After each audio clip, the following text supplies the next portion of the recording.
Boa noite. Eu sou Cássia Nava, sou uma das curadoras do eixo Extensão Cultural desse ano de 2023 da São Paulo Escola de Dança. Essa é a primeira mesa de discussão sobre minha curadoria e se chama Carnavalizar a Dança. O carnaval é um tempo que se destaca do tempo comum e a gente pode carnavalizar a vida, coração, como diria Caetano Veloso. Como aqui é uma escola de dança, é como que a dança se carnavaliza a partir das escolas de samba, sobretudo aquelas que são da experiência, não só da ordem da experiência, mas também dos estudos, que esses dois pesquisadores... Eu vou falar rapidamente, tá, sobre a minha ligação com o carnaval. Eu sou nascido em 1980, então tenho aí 42 anos, e desde os meus 2 anos de idade eu frequento o universo das escolas de samba, então toda a minha formação como cidadão, como indivíduo, veio da escola de samba, e hoje eu trabalho, né? Eu sou remunerado, eu sou um carnavalesco.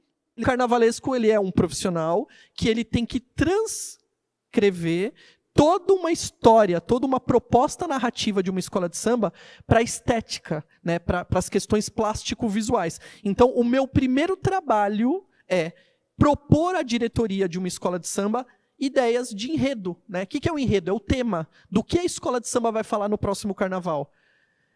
No último carnaval, agora de 22, eu fiz um enredo chamado Afoxé de Oxalá. Era um enredo que contava sobre Oxalá, esse orixá ligado à energia funfun, né, um orixá branco, um orixá do ar, é um orixá que paira sobre as questões ligadas ao sentimento de paz de nós humanos. Né? O meu primeiro papel foi o quê? Qual é o primeiro papel de um carnavalesco? Desenvolver uma sinopse, um texto, tá, para que toda a comunidade, todo o público que acompanha as escolas de samba possa entender qual é a proposta daquela escola. Então é papel do carnavalesco descrever numa sinopse suas ideias, suas propostas, para que os compositores transformem o enredo, a história que eu crio, em música, que é o samba enredo. Então, o samba enredo é a música que apresenta de uma maneira harmônica e cantada e tocada e ritmada a história que eu, carnavalesco, desenvolvo. Então, o meu trabalho é muito próximo do diretor de teatro, aquela pessoa que escreve a peça, mas também dirige para que você tenha um entendimento dos atos de começo, meio e fim daquela história. Tá? O meu segundo trabalho é o desenho. E aí eu tenho que desenhar cada fantasia, de cada ala, de cada carro alegórico, cada destaque de luxo que vai desfilar em cima de um carro alegórico. Então eu tenho que desdobrar visualmente toda aquela pesquisa que eu fiz acerca daquele tema, que virou o enredo. Depois que eu faço todos os desenhos, eu ainda tenho que fazer todo um trabalho de direção no processo de materialização de tudo aquilo. Então eu tenho que acompanhar as costureiras, os ferreiros, os escultores, os pintores.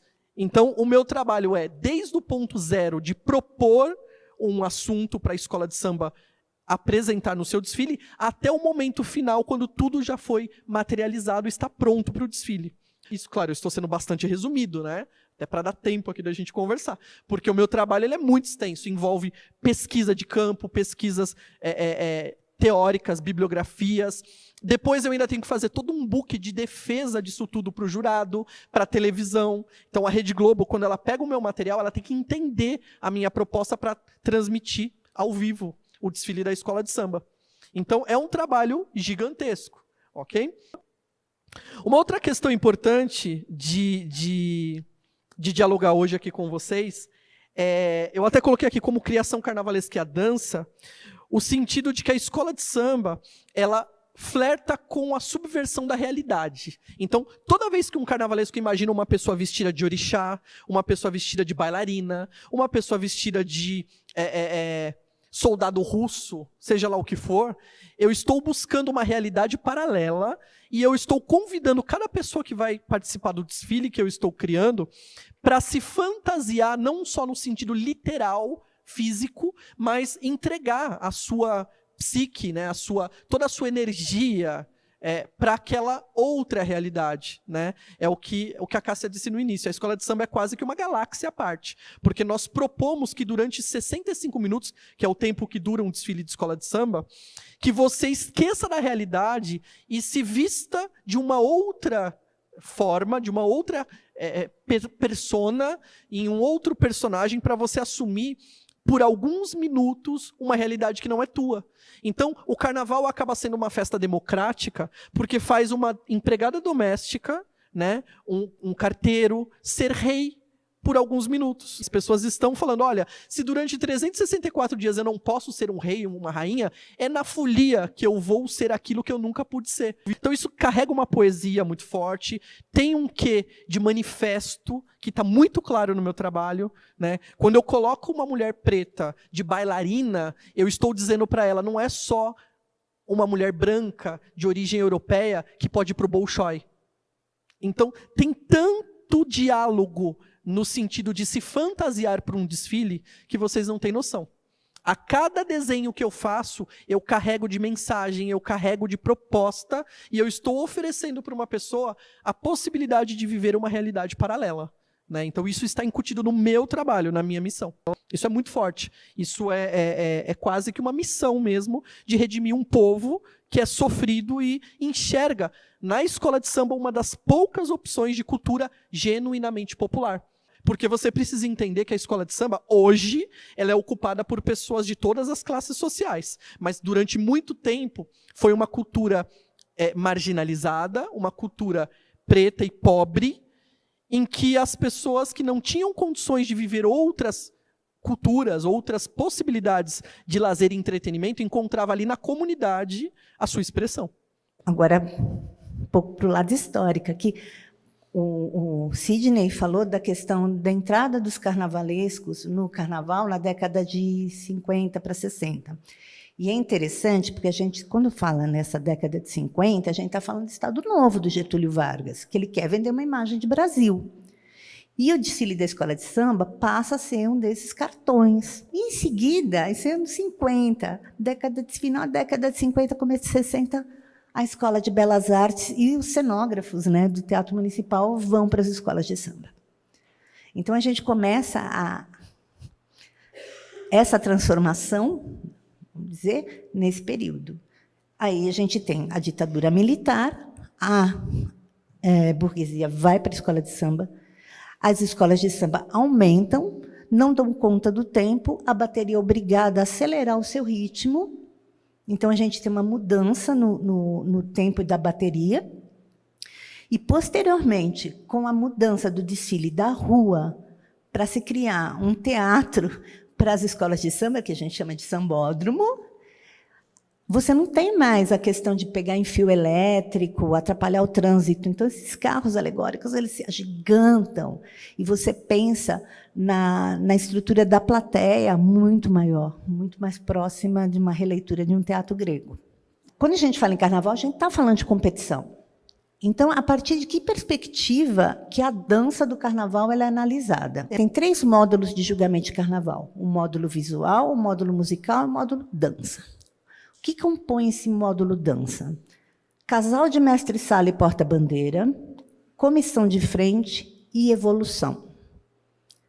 O casal de mestre-sala e porta-bandeira é o símbolo máximo da escola, porque a bandeira da escola ela é representação do território da escola de samba. Toda a ancestralidade da escola está nessa bandeira. Essa dança da porta-bandeira, ela aciona uma simbologia ligada a orixá Oiá Yansan, que é a orixá que vai estar ligada a uma dimensão ancestral, ao mundo dos mortos. Então, quando essa porta-bandeira ela aciona essa dança tão potente, tão veloz, de giros, ela está acionando várias instâncias temporais, de memória, espaços, né, nessa dança. E o mestre-sala está fazendo riscos no chão com a sua dança, que é tanto inspirada na capoeira, ou mais sabidamente aqui em São Paulo, na tiririca, que é uma espécie de capoeira rasteira, né?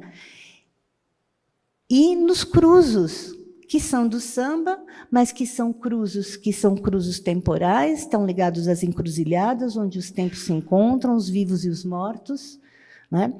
Também com os pontos da macumba, com os pontos da umbanda, com os oduifá, né? Porém, tem uma coisa muito interessante.